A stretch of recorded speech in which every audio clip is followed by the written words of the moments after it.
Picture yourself in the heart of ancient Rome, a city pulsing with power, ambition, and secrets. You're not just anyone. You're a young noblewoman, born into a family whose name carries weight in every marble corridor and shadowed alleyway. Your days are filled with luxury, silk garments, perfumed gardens, and the constant hum of political intrigue. You've grown up believing that your family's status shields you from the chaos that sometimes erupts beyond the city's walls. After all, your father dines with senators, your mother is whispered about in the same breath as the Empress herself, and your family's villa is a place of opulence and safety. In your world, danger is something that happens to others, never to you. But then, everything changes with the arrival of a single messenger. He appears at your villa's gates, his presence as official as the Imperial seal he carries. The parchment he hands over is heavy with expectation, stamped with the unmistakable mark of Empress Julia Soamias. Your family gathers in the atrium, curiosity and pride mingling in the air. An Imperial summons is a rare honor, usually reserved for the most prestigious families. You imagine a grand feast, perhaps a private viewing of the latest Greek play, or an invitation to a philosophical symposium where Rome's greatest minds will debate the future of the empire. The possibilities are endless, and each one seems more glamorous than the last. As you prepare for the event, your household buzzes with excitement. Servants lay out your finest stola, your mother offers whispered advice about court etiquette, and your father reminds you to represent the family with dignity. The carriage ride to the palace is a procession of anticipation, the city's familiar streets suddenly transformed by the knowledge that you are being summoned by the Empress herself. You pass through the gates of the Palatine Hill, where the air is thick with the scent of cypress and the distant echo of laughter from Imperial gardens. Every step brings you closer to the heart of Roman power, and you can't help but feel a thrill of pride. This is the world you were born to inhabit, a world of influence, privilege, and unspoken rules. But as you enter the palace, something feels off. The corridors are quieter than usual, the faces of the guards more severe. You're led not to the grand banquet halls or the sunlit courtyards, but down a series of winding passages, deeper into the private quarters of the Imperial family. The other women gathered there are just as confused as you are, daughters of senators, wives of generals, all dressed in their finest, all expecting an evening of culture and conversation. The atmosphere is tense, a strange undercurrent of unease running beneath the surface of polite greetings and forced smiles. Then, the Empress herself appears. Julia Soamias is a figure of both fascination and fear, her reputation for cunning matched only by her unpredictable whims. She enters flanked by Praetorian guards, her gaze sweeping over the assembled women with a look that is both appraising and cold. There is no warmth in her welcome, no hint of the festivities you had imagined. Instead, she announces the true purpose of your summons, a purpose so shocking, so utterly outside the bounds of what you believed possible, that for a moment, you can't even process the words. You are not here for a feast or a symposium.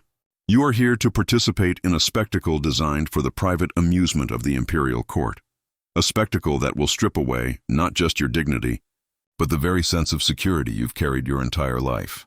The Empress's words are clear, her tone unyielding. This is not an invitation. It is a command. Refusal is not an option. The realization settles over you like a shroud, suffocating and inescapable. In that instant, the world you thought you knew collapses. The privileges you believed would protect you are revealed as illusions, powerless in the face of Imperial authority. The other women's faces mirror your own shock and disbelief, but there is no time for protest, no space for escape. The machinery of the Empire is already in motion, and you are now a part of it, willing or not. As the doors close behind you, sealing you inside the private amphitheater, you understand for the first time what it truly means to be at the mercy of power. The rules have changed, and nothing will ever be the same again. It's easy to hear a story like this and wonder if it's just another legend, a whispered rumor that grew in the telling, or a piece of salacious gossip meant to tarnish the reputation of a powerful woman. But what sets this nightmare apart from the usual tales of Roman decadence is the sheer weight of evidence behind it.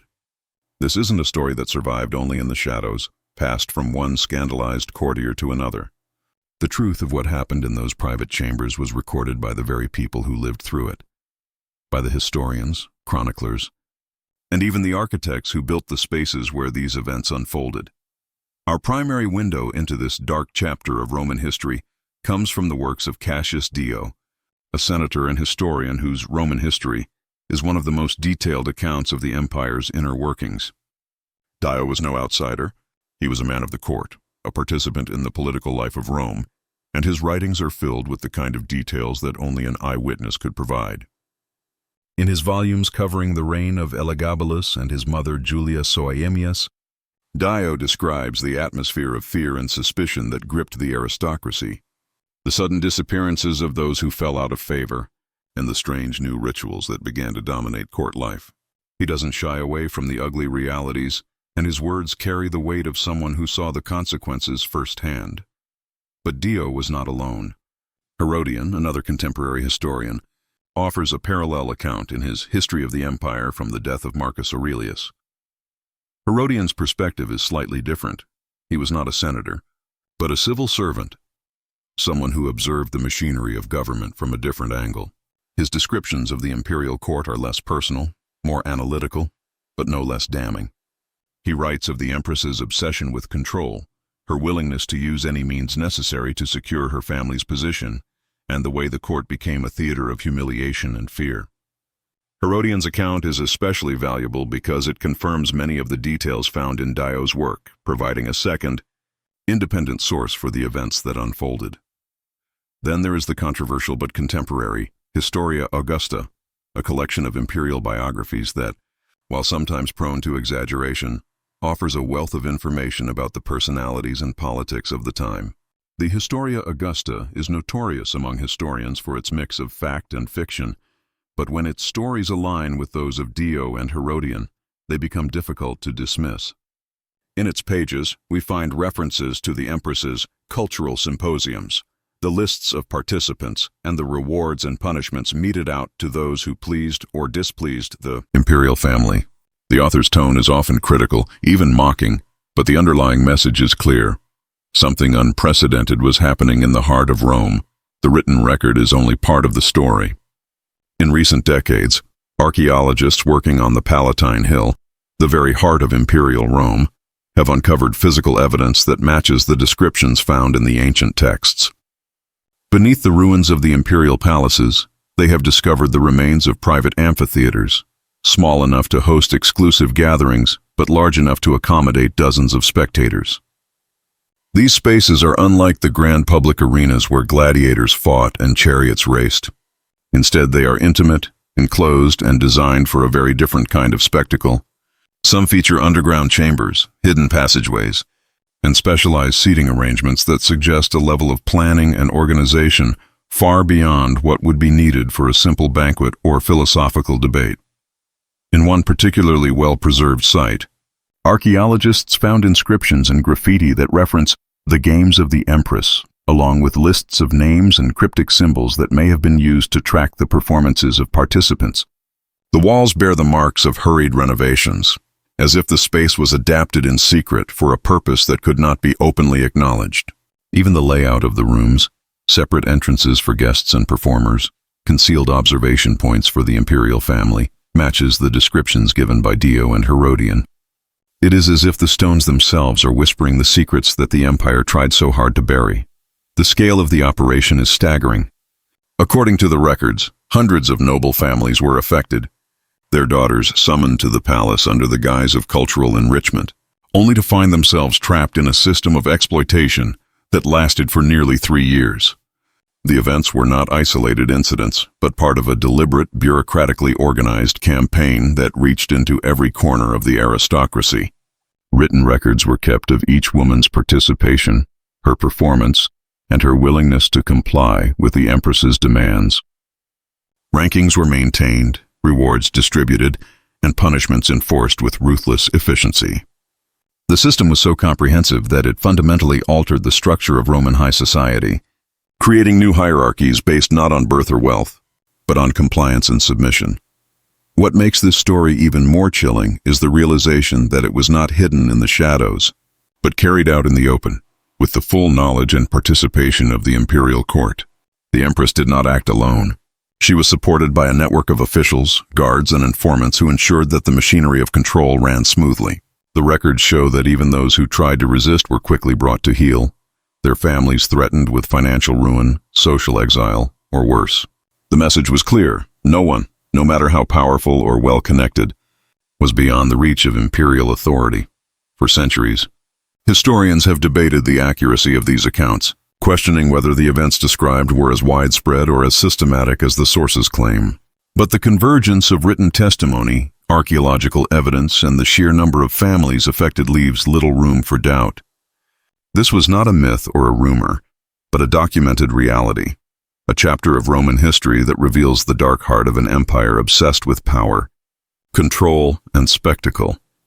As you absorb the weight of this evidence, the story becomes more than just a tale of individual suffering. It is a window into the soul of a society that valued appearances above all else, that was willing to sacrifice its own daughters on the altar of imperial ambition. The records are there, the ruins remain, and the echoes of those lost voices still haunt the stones of the Palatine Hill. The question is not whether it happened, but how such a system could have taken root in the first place, and what it tells us about the nature of power, both then and now. But the evidence is only the beginning. To truly understand how this nightmare unfolded, we need to look deeper into the machinery of control that made it possible, and the calculated steps that turned Rome's most privileged women into unwilling participants in a spectacle of humiliation and fear. To understand how such a system could exist in the heart of the world's most powerful empire, you have to look beyond the surface of Roman society. The Rome of the 3rd century was a place where power was everything, and the machinery of the state was designed to serve those who wielded it. But what happened under Empress Julia Soaemias was not just a matter of brute force or imperial whim. It was a calculated, meticulously organized system of control, one that turned the empire's most privileged women into pawns in a game they could never win. It all began with the summons. These were not invitations in the traditional sense, but imperial commands disguised in the language of honor and duty. The scrolls arrived at the villas of Rome's elite, sealed with the Empress's insignia and written in the most flattering terms. You are cordially invited to participate in the Empress's cultural symposium on feminine virtue and devotion, the message would read. The words were carefully chosen, designed to flatter and disarm, to make the recipient feel chosen rather than targeted. But beneath the surface, the meaning was clear. Attendance was not optional. To refuse was to risk not just personal disgrace, but the ruin of one's entire family. The process was as bureaucratic as it was brutal. Upon arrival at the palace, the women were greeted not with the warmth of a social gathering, but with the cold efficiency of a state operation. Officials checked names against lists, recorded arrivals, and assigned each woman a number. The atmosphere was tense, the air thick with the unspoken knowledge that something was terribly wrong. The women were led, not to the grand halls or sunlit gardens, but to private amphitheaters, spaces designed for secrecy and control. The doors closed behind them, and the outside world faded away. Inside, the true nature of the event was revealed. The Empress, flanked by Praetorian guards, would address the assembled women, her words a mixture of praise and threat. She spoke of loyalty, of the importance of sacrifice for the good of the empire, and of the rewards that awaited those who proved themselves worthy. But the message was unmistakable. Compliance was expected, and resistance would not be tolerated. The Empress's gaze was cold, her tone unyielding. There was no room for negotiation, no possibility of appeal. The competitions themselves were organized with a level of detail that bordered on the obsessive. Schedules were drawn up, performances recorded, and rankings maintained. Every action was documented, every participant evaluated. Winners received imperial favor, gifts, financial rewards, and the promise of advancement for their families. Losers faced social exile, financial penalties, or,